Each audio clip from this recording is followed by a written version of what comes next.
My name is Shaesta Waiz. I'm the founder and president of a nonprofit called Dreams Soar. And I'm also the record holder of being the youngest woman to fly solo around the world in a single engine aircraft.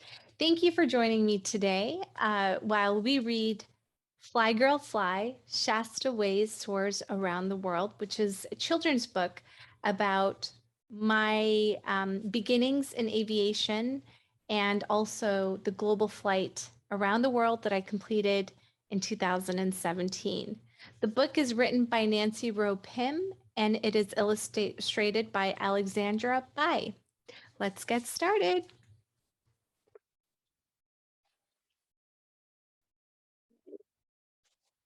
In a big, big world was a small, small girl who went by the name of Shaesta.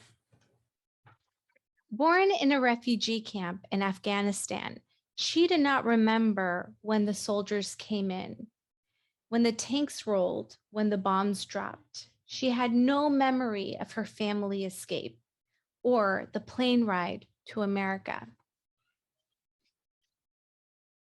In California, Shasta's family grew and grew until she was one of 6 girls. They chattered in Farsi and Pashto, the language of their homeland. At dinner time, they gathered around a cloth on the floor and ate picnic style from the spread of dishes. At home, Shasta lived as an Afghan, but in school, she learned to be American. One day, young Shasta said, "I will do great things." Her mom said, "You can do anything you set your mind to." Her daddy patted her head and said, "But Bachim," which means my child, "you are so shy." Her sisters giggled. "You are afraid of everything, even planes in the sky." After she finished high school, Shasta's cousins invited her to Florida. She would need to ride in an airplane to get there. Shasta wondered, will it soar like a rocket or rumble like a roller coaster? She boarded the aircraft and said a prayer. The engines roared, the wheels lifted, and the plane soared. From up high, colors of brown, green, and gold flowed as one. No lines or borders separated the states from the next. Shasta loved this view from above, a pilot's view.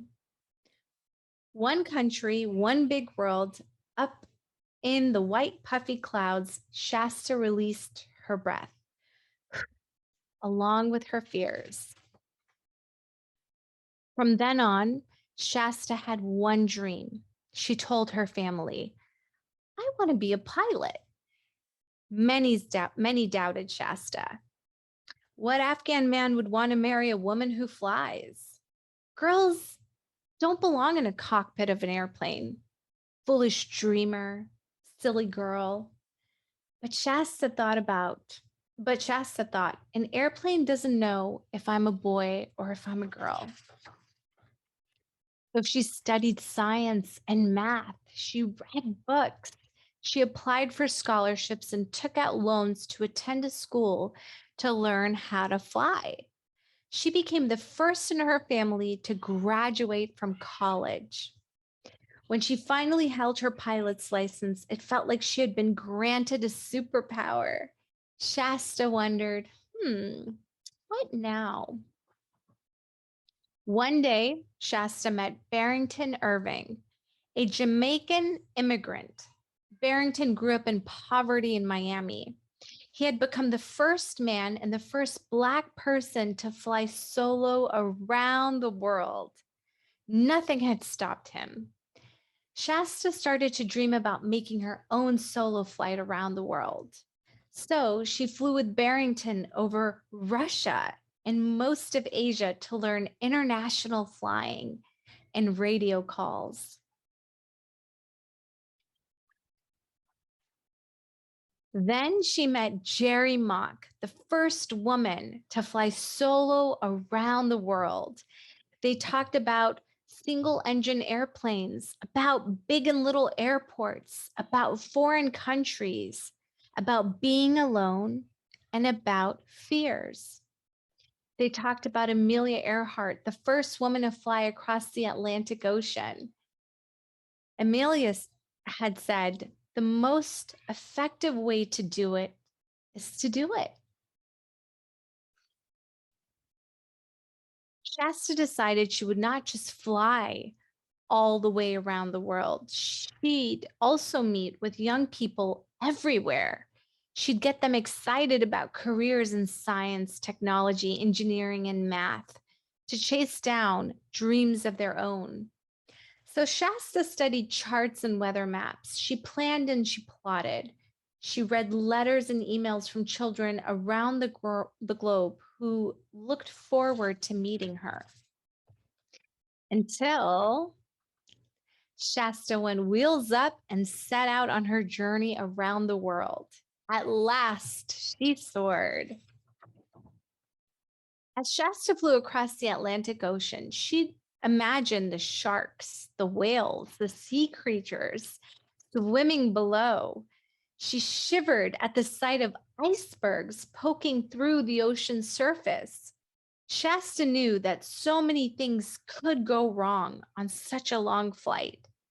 If ice forms on my plane, it could become uncontrollable. It might fall from the sky. She had never been so alone. There was not a boat in sight, no other airplane in the sky, not even a bird. Near the halfway point, the point of no return, Shasta trembled. Was this how Amelia Earhart had felt? And Jerry Mock? She thought about giving up.